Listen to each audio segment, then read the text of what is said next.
Hey there riders, let's talk the CFMOTO 800NK models, which will be arriving in Australia shortly and honestly are delivering an impressive package and loadout at a super competitive price in somewhat of a KTM clone with some decent tweaks to make it their own. Would this be a smart alternative to the 790 Duke? Let's find out.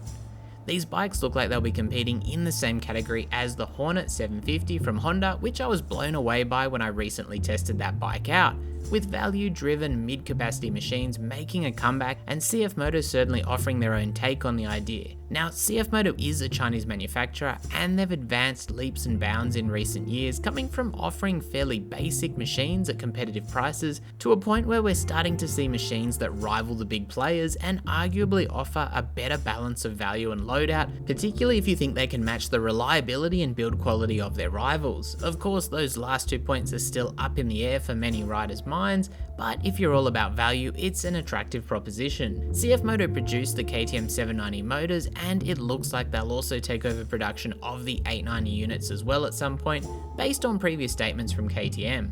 The 800NK engine, a 799cc parallel twin, is based on the 790 KTM and runs a 285-degree firing order for a more characterful ride and performance, helping offset the fact that parallel twins are often considered boring. That performance hits 100.8 horsepower at 9,000 RPM and torque maxes out at 81 Nm of torque at 8,000 RPM. And for all intents and purposes, this is a KTM 790 clone, putting out slightly reduced power and torque and including a slipper clutch.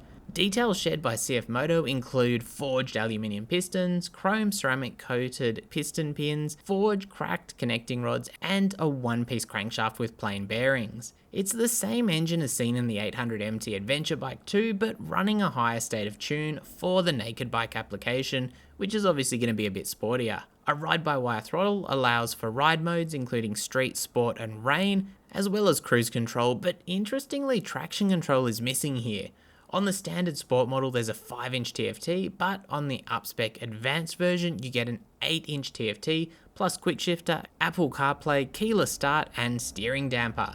CFMOTO say you get tablet-like performance on the advanced 8-inch display, and I'm going to be honest, it does kind of look like they stuck a tablet on the front end of the bike. I'm on the fence about this one. I ride a motorcycle to escape mobile phones and social media, which may just be me showing my age. I don't need a TV screen on my motorcycle. Seems like they'd make more sense on a touring or ADV motorcycle for navigation, while Apple CarPlay is nothing to me. That said, voice activation is kind of cool, and it sounds like the screen is touch sensitive and works with gloves on. That keyless starting on the advanced is kind of cool, although what I'd really like to see is remote starting. Starting your bike up as you walk towards it is just way cooler than simple keyless after all. Impressively, the 800NK models are claimed at 186 and 189 kilos respectively, sport and advanced, and that's a wet weight figure, although it's not specified whether that's fully fueled or not, with a 15-litre capacity, which could potentially add another 10 or so kilos.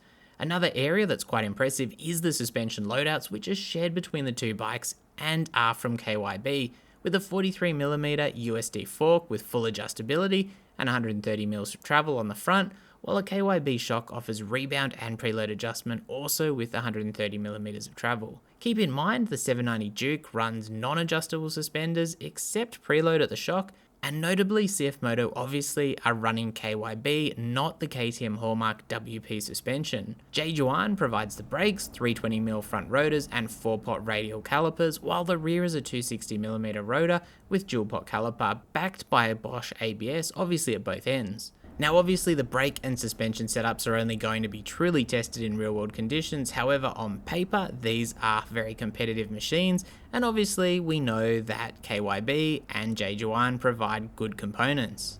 Wheels are 17-inch lightweight aluminium alloy and clad in Maxxis Supermax ST rubber with a 120x70 front and 180x55 rear.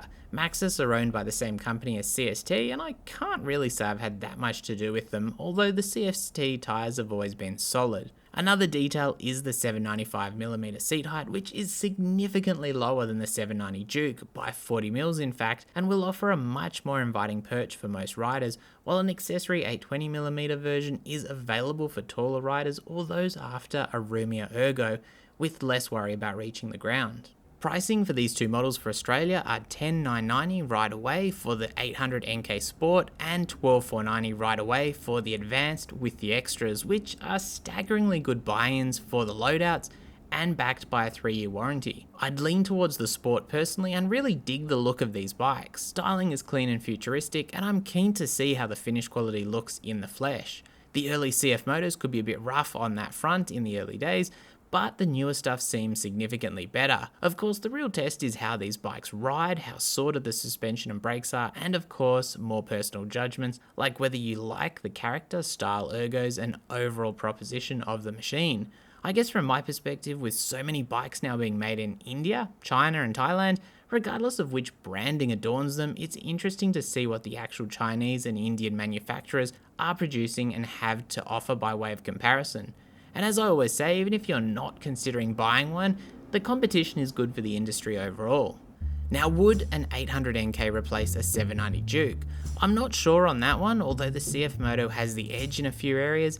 It's just lacking by way of comparison in the electronics, with no traction control, no anti-wheelie, no launch control, and KTM is a bit more of a known factor with a reputation for the sporting edge, where CFMOTO, if I'm honest, is a bit more utilitarian in what they offer, and I'd probably say that's something that they'd be happy to hear said. After all, KTM don't have the best reputation, as far as reliability at least, with some riders. Anyway, that's not a problem, horses for courses, as they say. You know, just make sure you're picking the right bike for you. Anyway, let me know your thoughts and stay safe out there.